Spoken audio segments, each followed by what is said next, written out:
अध्ययन किया और वहाँ देखा कि मिड डे मील की जो व्यवस्था है वो अलग व्यवस्था है। मतलब वो हेडमास्टर उसमें ज़्यादा इन्वॉल्व नहीं रहते हैं, वो पाठन पाठन में ही इस्तेमाल रहते हैं। इसको हम लोगों ने टेस्ट करने के लिए हम लोगों ने 10 जिलों में दो दो पंचायत में पायलट प्रोजेक्ट किया है, जिसमें जो हमारे हेडमास्टर हैं उनसे ये हट के अलग से व्यवस्था की गई है, जो मिड डे मील का संचालन करेंगे। और हेडमास्टर केवल उन मिड डे मील संचालकों को केवल संख्या कितने बच्चे आए हैं वही केवल इंगित करेंगे। तो इससे हमको लगता है कि जो हेडमास्टर है, जिसका मूल काम है टाइम टेबल निर्धारण करना, शैक्षणिक वातावरण को सुदृढ़ करना और समय पे क्लास चल रही हैं, टीचर समय पे आ रहे हैं, उसमें ज़्यादा ध्यान देंगे। ना कि खाना क्या बना है, आज खाना में क्या बन रहा है, खाने का मतलब कहाँ से सब्जी आएगा, कहाँ से दाल आएगा, कहाँ से मसाले आएंगे। तो मेरा विचार है कि ये सब जो इश्यूज हैं उससे वो मुक्त हो सकते हैं। हम लोग अभी पायलट ही प्रोजेक्ट कर रहे हैं और इसके जो आउटकम होंगे और जो भी इसका फलाफल होगा उसके आधार पर हम लोग निर्णय लेंगे। एक वो पूर्व बालपन शिक्षा की बात इसी वाला भी स्कूल से जोड़ने की बात कह रहे हैं, पूछ रहे हैं क्या ऐसा संभव है कि हम अर्ली प्राइमरी एजुकेशन जैसे नर्सरी केजी 1 केजी 2 जैसे विद्यालय में चलता है? देखिए, प्री प्राइमरी अभी भी हम लोग का जो आंगनवाड़ी केंद्र है वो उसके द्वारा संचालित है। हम लोग केवल फर्स्ट से ही शुरू करते हैं, इसलिए दोनों का दायित्व अलग है। सर, ये दूसरा सवाल साजिदा खातून उत्क्रमित मध्य विद्यालय लाहूगंज ठाकुरगंज किशनगंज से पूछ रहे हैं। इनका प्रश्न है कि मैं एक गांव की शिक्षिका हूं और बच्चों को गुणवत्तापूर्ण शिक्षा देना चाहती हूं, किंतु बच्चों के माता पिता केवल बच्चों को पैसे और खाने के लिए विद्यालय भेजते हैं और वह बच्चों को पढ़ाना नहीं चाहते। उन्हें कॉपी नहीं देते हैं, परंतु बच्चे पढ़ने के लिए उत्सुक हैं और मैं पढ़ाने के लिए, और सरकार जितना कॉपी दे रही है बच्चों को पूरा नहीं हो पा रहा। इस वजह से गृह कार्य बच्चों को कैसे दिया जाए ताकि गुणवत्तापूर्ण शिक्षा के लिए मैं क्या करूं? सवाल। देखिए, पहले तो हम लोगों ने एक संशोधन किया है, जो अगले साल जो FLN किट है, जो लर्निंग किट है, इसमें हम लोगों ने 2 कॉपियां एक्स्ट्रा कर दी सब क्लासेस के लिए। कि हमको लगा जब हम लोग गए कि जब पढ़ाई देख रहे थे तो बच्चे कॉपी के अभाव में एक ही कॉपी में अनेक सब्जेक्ट्स भी लिख रहे थे। तो हम लोगों ने ये बात कहा कि भाई देखिए, हर सब्जेक्ट का हर कॉपी अलग होता है और यह टीचर को सुनिश्चित करना है कि मैथ्स का क्लास में मैथ्स का कॉपी होगा, इंग्लिश की क्लास में इंग्लिश की कॉपी होगी, हिंदी की क्लास में हिंदी कॉपी होगी और बाकी जो सब्जेक्ट है साइंस की कॉपी में साइंस की क्लास होगी। लेकिन हम लोगों ने ये देखा कि एक ही कॉपी में अनेक सब्जेक्ट्स लिखे हुए थे और होमवर्क भी अनेक सब्जेक्ट्स लिखे हुए थे। तो हम लोगों ने एक परिवर्तन किया है, अगले बार जो FLN किट का सेट है उसमें 2 कॉपी एक्स्ट्रा कर दी है और इस बार हर कॉपी में हम लोग ये स्टिकर लगा के भेजेंगे कि ये किस सब्जेक्ट की कॉपी है, ताकि ऐसा ना हो हिंदी कॉपी में इंग्लिश लिखने लग जाएंगे, इंग्लिश कॉपी में कुछ और लिखने लग जाएंगे और मैथ्स की कॉपी में कुछ और लिखेंगे। तो उसमें स्टिकर रहेगा कि ये फलाना सब्जेक्ट की कॉपी है और इस सब्जेक्ट की कॉपी में यही आपको लिखना है। दूसरा ये है कि हम लोग जो स्कॉलरशिप भी देते हैं, देखिए हम लोग FLN किट देते हैं, बैग है, सामान देते हैं, मिड डे मील है। इसके अलावा देखते होंगे स्कॉलरशिप भी हम लोग देते हैं। स्कॉलरशिप से ये उम्मीद की जाती है कि जो पठन पाठन में जो अन्य खर्च होता है, या एक्स्ट्रा कॉपी है या एक्स्ट्रा कुछ खर्चा करना है या कुछ खरीदना है, ये स्कॉलरशिप पैसे से किया जाए। तो ये मेरा अनुरोध माता पिताओं से है कि जो स्कॉलरशिप की पैसे आपके अकाउंट में आते हैं उससे बाकी जो शैक्षणिक सपोर्ट है उसमें उसका उपयोग करें। और ये ज़रूर बहुत कठिनाई ये मतलब टीचर्स, मैं ये खातून जी से मैं अग्री करता हूँ कि ये पेरेंट्स को ही अग्री कराना पड़ेगा। मतलब वो पेरेंट टीचर मीटिंग में बताना पड़ेगा कि भाई आपके बच्चे के पास ये कॉपी नहीं है, खरीद के दीजिए। तो जो पेरेंट टीचर मीटिंग बार बार हम लोग इन्फोर्स करते हैं कि पेरेंट्स का क्या रोल है शिक्षा में, पेरेंट्स का रोल बहुत ज़्यादा है। तो पेरेंट टीचर मीटिंग में इन्फोर्स करेंगे कि भाई आपका बच्चा ये कॉपी नहीं लेकर आया है या ये कॉपी का अभाव उसको है, आप उसको खरीद कर दीजिए। हम लोग तो सरकार की एक सीमित सब्जेक्ट वाइज किताब दे सकती है, लेकिन अगर अतिरिक्त किताब देना पड़ेगा, यह तो पेरेंट्स को ही अपने स्कॉलरशिप पैसा जो सरकार द्वारा दिया जाता है उससे व्यय करना पड़ेगा।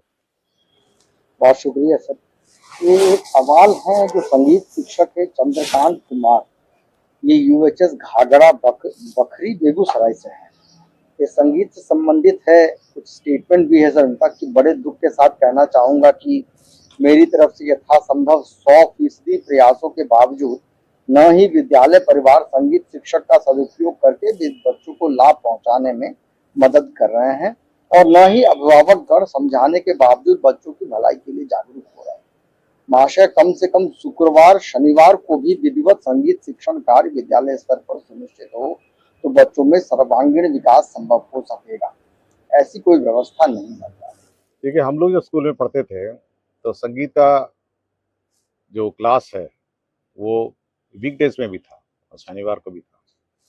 तो ये हेडमास्टर पर निर्भर करता है कि वो संगीत का क्लास कब लगाता है। देखिए, संगीत भी आपकी शैक्षणिक व्यवस्था का अहम अंग है। इसको अलग नहीं देख किया जा सकता है कि ये नोटबुक से संबंधित नहीं है, ये किताब से संबंधित नहीं है। तो बस ये जो हेडमास्टर सब हैं, ये अपने जो संगीत, किसी के संगीत टीचर एक ही होगा और कहीं तो संगीत टीचर हो भी नहीं, होगा भी नहीं, तो कहीं से बोरो करना पड़ेगा। तो हेडमास्टर ऐसी व्यवस्था करें कि वीकडे में भी एक क्लास कम से कम हर बच्चा कम से कम संगीत का ज्ञान उसको हो। तो ये हेडमास्टर पे निर्भर है, ये हम लोगों ने ऐसा कोई निर्धारित नहीं किया है।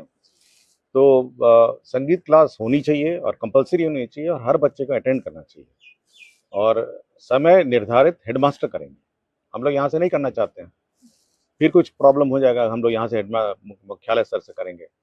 हेडमास्टर अपने यहाँ पे निर्धारित करें और संगीत टीचर जो भी लोकल है, जो भी बहुत सारे लोकल लोग संगीत सिखाने के लिए इच्छुक होंगे अपना सिखाएंगे, या फिर जो हेडमास्टर जो टीचर है, संगीत शिक्षक हैं अगल बगल स्कूल में, वो आके सिखाएंगे। बहुत बहुत शुक्रिया सर। सर, एक सवाल है जो बहुत दूर दराज के विद्यालय से है। रत्नेश कुमार मिश्र विद्यालय अध्यापक है, नंदकेश्वर सिंह उच्च माध्यमिक विद्यालय पकड़ी, अमोलवा, पश्चिमी चंपारण। सर, इनका सवाल है कि अंकित करना है कि बिहार में उच्च माध्यमिक विद्यालयों में कंप्यूटर विज्ञान के शिक्षक नहीं होते। वे लोग वर्ग से 9 से 12 तक की कक्षा में कंप्यूटर की कक्षाएं ले रहे हैं। यद्यपि 11-12 का सिलेबस तो एससीईआरटी के द्वारा दिया गया है, परंतु 9-10 का सिलेबस नहीं है। सीबीएसई या अन्य बोर्ड में कक्षा 2 से ही कंप्यूटर की कक्षा बच्चों को दी जा रही है।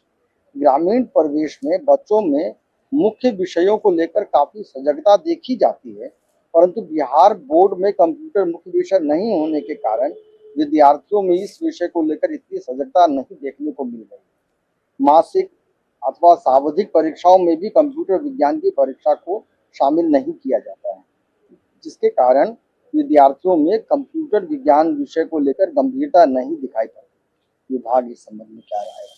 देखिए, कंप्यूटर की इस बार पहली बार हम लोग बुक छाप रहे हैं और एक ही बुक है, मतलब वो वर्गवार किताब नहीं छाप रहे हैं इस बार पहली बार, क्योंकि मेरा अपना अनुभव है कि क्योंकि हम लोग पिछले सालों में कंप्यूटर का किताब नहीं छापे हैं, तो एक ही किताब 6, 7, 8, 9, 10 के लिए एक ही किताब छापे हैं और हमने 6, 7, 8। तो ये हम लोगों का है कि जो 6, 7, 8 है, इनको नए सिरे से कंप्यूटर का ज्ञान दिया जाए और एक कंसोलिडेटेड बुक है जिसमें अंग्रेजी भी है, हिंदी भी है, सबका मिश्रण है। और ये एक तरीके से इसको मतलब ब्रिज कोर्स की तरह है कि जो बच्चे छूट गए होंगे या कंप्यूटर ज्ञान से अछूते रह गए होंगे, तो 6, 7, 8 के जो बच्चे हैं वो सब एक साथ एक ही स्तर का कंप्यूटर ज्ञान कर लें। तो इस साल से हम लोगों ने शुरू किया और धीरे धीरे इसको अब हम नीचे लाएंगे, मतलब 6 है, फिर 5 है, 4 है, तो ये धीरे धीरे लाएंगे। लेकिन अचानक अब हम, क्योंकि ये 6, 7, 8 वाले तो बच्चे छूट गए बहुत साल से, तो पहले इनका ब्रिज हम करेंगे और फिर नीचे नीचे लाएंगे। तो इसको इस साल से हम लोग कंप्यूटर ज्ञान पे विशेष ध्यान हमको ये है कि हर बच्चा जो 8वीं तक पहुंचे उसको कंप्यूटर का पूरा ज्ञान होना चाहिए और कंप्यूटर के बारे में अच्छी जानकारी होनी चाहिए। तो जूनियर क्लासेस में ज़रूर हम लोग कोशिश करेंगे, बट अभी वो स्थिति नहीं है और उसमें राशि भी लगेगी। अगर आप प्राइमरी स्कूल में कंप्यूटर लाने की बात है तो आपको हो सकता है टैब यूज़ करना पड़ेगा और बच्चों को टैब के माध्यम से कुछ सिखाना पड़ेगा। तो धीरे धीरे ये काम करेंगे, बट अभी हम लोग 6, 7, 8 पे कंसंट्रेट कर रहे हैं और धीरे धीरे हम लोग इसका भी एक रोड मैप बनाएंगे कि 5वां क्लास कैसे करें, चौथा क्लास कैसे करें। और मैं ये आश्वस्त करूंगा कि जो स्तर का कंप्यूटर ज्ञान है सब जगह, हम लोग 6, 7, 8 में उसको कंप्लीटली मतलब वो ब्रिज कोर्स से हम पूरा कर लेंगे। Thank you sir. एक अभिषेक राज है, प्राथमिक विद्यालय ध्रुवपट्टी धलाड़ मधेपुरा से। ये सर आधार सीडिंग पे सवाल है कि सर बच्चों की नया आधार कार्ड बनाने की प्रक्रिया जटिल है, जिसमें कागजात में जन्म प्रमाण पत्र की मांग की जा रही है। बहुत सारे बच्चे के पास जन्म प्रमाण पत्र उपलब्ध नहीं है। इसके वैकल्पिक में माता पिता या स्कूल के कोई कागजात का विकल्प दिया जाना चाहिए, ताकि इस शिक्षा कोष पर प्रविष्ट हो सके और सरकार द्वारा दिए जाने वाले लाभ से वंचित। देखिए, मेरा विचार ये है कि आधार कार्ड तो सभी बच्चों को होना चाहिए और किसी समस्या का समाधान उसके आउटकम को परिवर्तन करना नहीं चाहिए। अगर आपका जन्म प्रमाण पत्र नहीं बन रहा है तो कोशिश ये है कि जन्म प्रमाण पत्र बने। सरकार का भी नियम है, registrar of birth and death का भी नियम है कि समय पर जन्म प्रमाण पत्र। हम लोग इस बात पर लगे हैं कि जन्म प्रमाण पत्र जल्दी बने और सही रूप से बन जाए, ताकि बच्चे को बाद में शैक्षणिक कार्यों में बिल्कुल कठिनाई नहीं हो। नहीं तो हेडमास्टर या कोई भी स्कूल में, जैसे पुराने ज़माने में नहीं होता था कि बच्चा आया तो हेडमास्टर या जो भी एडमिशन लेते हैं तो अपना जो भी अनुमानित जन्म बर्थ डेट लगा देता था। ये व्यवस्था अब परिवर्तित होनी चाहिए और हम लोग इस बात पर लगे हैं कि डेट ऑफ बर्थ सर्टिफिकेट सही रूप से बने और जल्दी बने। हम लोग जिला पदाधिकारियों से लगातार मीटिंग करते रहे हैं और उनको यह सुनिश्चित करने के लिए कहे हैं कि सभी बच्चे जितने भी बिना आधार के एनरोल्ड हैं, अभी बिना आधार के भी एनरोल्ड हैं, उनका जल्दी से जल्दी उनका जन्म प्रमाण पत्र बनाकर उनको आधार इश्यू कराएगा। और मेरा विचार है कि जितने भी विदाउट आधार एनरोल्ड बच्चे हैं, ये अगले इस नवंबर और दिसंबर में मतलब आपका आधार हम लोग बनवा लेंगे। तो हम लोग ने छूट दी थी कि बिना आधार भी आप एनरोल हो जाइए। शुक्रिया सर। ये एक पूजा बोस है, प्राथमिक विद्यालय जनक पाठ कुल्ला खास कस्बा पूर्णिया, जिला पूर्णिया से। ये कह रही हैं कि क्या शिक्षकों द्वारा बच्चों को डायरी में कुशल पूर्वक होमवर्क दिया जा रहा है। मुझे लगता है कि सभी शिक्षकों को बच्चों की डायरी में कुशल पूर्वक होमवर्क देने के लिए एक दिन का प्रशिक्षण दिया जाना चाहिए। हम लोग दो चीज़ पर प्रशिक्षण देने की कोशिश में हैं। एक तो एफएलएन किट का है जिसका, और दूसरा है कि ये डायरी का है। तो ये हम लोग ब्रॉडकास्ट मोड में यूट्यूब के माध्यम से सभी को एक बार फिर से प्रशिक्षण देंगे कि डायरी कैसे लिखी जाती है, क्या अपेक्षा है पेरेंट्स के। और इस डायरी को लेके आपको पेरेंट टीचर मीटिंग में बैठना है। जो पेरेंट टीचर मीटिंग है, देखिए पेरेंट टीचर मीटिंग ऐसा नहीं है कि आए बैठे सब लोग अपना स्वागत हुआ फिर विदाई हो गई। नहीं, उसमें ये सब बात होनी है कि कॉपियाँ बच्चे के पास कितनी हैं, बच्चा समय पे कॉपी लाता है नहीं लाता है, उसका डायरी में क्या स्थिति है, डायरी में उसका होमवर्क जो लिखा गया था क्या वो डायरी का होमवर्क कंप्लीट किया नहीं किया। तो ये सारी चीज़ें जो हैं ये पेरेंट टीचर मीटिंग में है। और टीचर्स को यह हर हर ये जो दिन है, शाम को हमारे भी टीचर्स लिखते थे, ब्लैक बोर्ड पे होमवर्क लिखते थे, सब बच्चे अपना होमवर्क कॉपी करते थे, टीचर नहीं लिखते थे। टीचर को केवल इतना ही है कि ब्लैक बोर्ड में आज ये 5 सवाल करके आइए। अब बच्चा घर जाता था, 5 सवाल अगले दिन करके आता था। तो ये टीचर्स के लिए तो कोई इशू नहीं है कि ब्लैक बोर्ड पे लिखा जा सकता है और डायरी में बच्चे अपने नोट करेंगे और इससे बच्चे कम से कम प्रश्न नोट करना भी सीखते हैं और पेरेंट्स देखेंगे कि भाई आज बच्चा क्या होमवर्क लिख के लाया है और अगले दिन लेके जाएगा। तो ये ट्रेनिंग प्रोग्राम हम लोग इसका गहन रूप से अब करने की कोशिश में है। ये देखिए 2-3 चीज़ें हैं, यही है, एक तो होमवर्क वाला है, क्लास वर्क तो क्लास में ही होता है, दूसरा है कॉपियाँ के बारे में, और फिर एफएलएन किट है। एफएलएन किट भी बहुत महत्वपूर्ण है, इशू है जो अभी भी मतलब जिस उद्देश्य से हम लोगों ने जो दिया है स्कूलों में वो अभी भी इशू है उसमें। ये उसी से लगता हुआ लगभग सवाल है। ये कुमकुम कुमारी शिक्षिका मध्य विद्यालय बांक जमालपुर से पूछ रहे हैं, बच्चों के चहुमुखी विकास के लिए विद्यालय को विगत कुछ वर्षों से तरह तरह की उपयोगी शैक्षिक गतिविधियों संबंधित उपकरण यथा एफएलएन किट, बाल उपयोगी पुस्तकें, खेल सामग्री आदि पर्याप्त मात्रा में उपलब्ध कराया गया है, परंतु विद्यालय में इन सामग्रियों को रखने व उचित प्रयोग हेतु स्थान नहीं होने के कारण इन सामग्रियों का उपयोग नहीं हो पा रहा है, जो चिंता का विषय। कृपया इसको पर्याप्त देखिए, रखने का तो कोई इशू नहीं था, क्योंकि मैं जहाँ जिस स्कूल में भी गया हूँ तो एक ब्राउन कार्टून का बॉक्स रहता है और उसमें भरा रहता है और तरह तरह के एफएलएन किट हैं और ऐसा लगता है कि किसी ने उसको छुआ नहीं। और जब जब मैंने हेडमास्टर से पूछा कि इस एफएलएन किट को आपने इस्तेमाल किया, सर अभी जस्ट इस्तेमाल किया, रख दिया। बस सबका एक ही तरह का जवाब है कि सर अभी जस्ट इस्तेमाल किया और रखा हुआ है। लेकिन मेरी जानकारी में उसको देखने से लगता है कि अभी तक उसका पैक भी नहीं खुला और सभी प्रकार के उसमें बहुत सारे किट हैं, बहुत सारे प्रकार के किट हैं। और मतलब अगर उस क्रिकेट किट का प्रयोग करें तो बच्चे को एक तो रुचि आएगी और एक तो उसको लगेगा कि अच्छा ये ऐसे भी सीखा जा सकता है। देखिए हर चीज किताब से नहीं सीखा जा सकता। ये किट उसको लर्निंग एड है के रूप में है और लर्निंग एड के रूप में इसको यूज किया जाता है। तो इसका एक हम लोग एक ऑनलाइन सेशन रखेंगे सभी टीचर्स का कि भाई आप कैसे, और क्योंकि बहुत बड़ी संख्या में टीचर हैं तो हम लोग चाहेंगे कि जिला वाइज इसका ऑनलाइन सेशन रखेंगे कि एफएलएन किट का कैसे प्रयोग किया जाए। और रखने का कोई इशू नहीं, एक बड़े से कार्टून में है, आप देखिएगा हर विद्यालय में हेडमास्टर के कमरे में या स्टोर में एक कार्टून के डब्बे में पूरा भरा हुआ है। तो हमको लगता है साल साल आता रहा और भरता रहा। और तो इस बार कम से कम हम लोग नवंबर दिसंबर में यह सुनिश्चित करेंगे कि सभी स्कूल एफएलएन किट का प्रयोग करते हुए वीडियो डालेंगे, वीडियो भेजेंगे और इसका सदुपयोग करेंगे। धर्मेंद्र कुमार सिंह ये टीजीटी शिक्षक हैं। ई शिक्षा कोष द्वारा बनाए जाने वाले उपस्थिति को मानवीय बनाया जाए। जैसे 1 महीना में 6 दिन तक 10 बजे तक नहीं आने वाले को निर्दोष गलती मानकर माफ किया जाए और 6 दिन अगर नहीं आता है तो उसके बाद हर एक दिन के लिए 1/4 आकस्मिक अवकाश काटा जाए। देखिए हमारे सामान्य प्रशासन में बायोमेट्रिक का गाइडलाइंस इशू है जी, तो हमको लगता है कि लोगों ने उसको देखा नहीं है तो हम लोग फिर उसको रिट्रीट करते हैं। उसमें है जी, मानवीय ही है कि अगर जी, हल्का सा आप लेट आ जाते हैं तो कितना लेट आ सकते हैं, कितने दिन तक आ सकते हैं, तो जी है सर, उसका। जी, तो उसको हम लोग ठीक कर देंगे। ठीक है मैं सर, लगता है किसी ने वो सामान्य प्रशासन का गाइडलाइंस नहीं पढ़ा है, ठीक है हम सर। उसको फिर रिट्रीट कर देंगे। हमारे सरकारी कर्मी तो बायोमेट्रिक लगाते ही हैं जी सर, और बहुत पहले से ही लगाते रहे हैं, तो एक है उसका गाइडलाइन।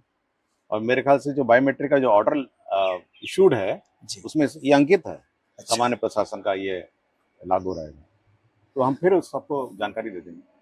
Thank you sir.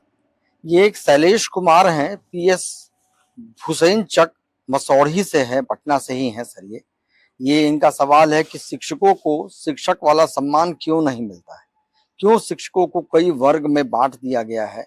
हमारा विचार है कि शिक्षक का एक संवर्ग होना चाहिए जिससे गुणवत्तापूर्ण शिक्षा में सरकार को अधिक सफलता मिलेगी। देखिए प्रशासनिक व्यवस्था में अगर मेरे डिपार्टमेंट में देखें आईएएस भी हैं, बिहार प्रशासनिक सेवा के लोग भी हैं, बिल्कुल, उसका शिक्षा सेवा के लोग भी हैं और अन्य वित्त सेवा के लोग भी हैं और भारत सरकार से बहुत सारे प्रतिनिधि सेवा के। तो कभी भी हम लोग काम करते हैं ना तो ये सब दिखते नहीं कि फलाना प्रशासनिक सेवा का है, फलाना प्रशासनिक सेवा का है, फलाना शिक्षा सेवा का है। देखिए सबका एक उद्देश्य है कि शिक्षा विभाग को संचालित करना। उसी तरह मेरा विचार यह है कि ये सब भेदभाव जो है ना, ये कागजी भेदभाव है। मतलब ये कागज पे है कि आपका ये फलाना सेवा है, मेरी जानकारी में सबका स्केल एक ही है। जी, तो ये भेदभाव नहीं होना चाहिए। आपका होना चाहिए कि आप बैठे, आपका मूल जो उद्देश्य है कि बच्चे को पढ़ाना है उस पर ज्यादा ध्यान दीजिए। आप क्यों नहीं देखना चाहते हैं कि ये फलाना शिक्षक है तो फलाना शिक्षक है। तो ये सब कागजी जो भेदभाव है ना, ये आप भूल जाइए। क्योंकि मैं अगर कार्यालय में यही सब भेदभाव करने लग जाऊं कि ये बिहार प्रशासनिक सेवा का है, ये भारतीय प्रशासनिक सेवा का है, ये वित्त सेवा का है या अन्य सेवा का है, तब तो रोज झगड़ा होने लग जाए बिल्कुल सर, और रोज एक दूसरे से लड़ने लग जाए। ठीक है, कोई सबका मूल उद्देश्य है शिक्षा में सुधार लाना और शिक्षकों और बच्चों को पढ़ाना। इसलिए आप ये भूल जाइए।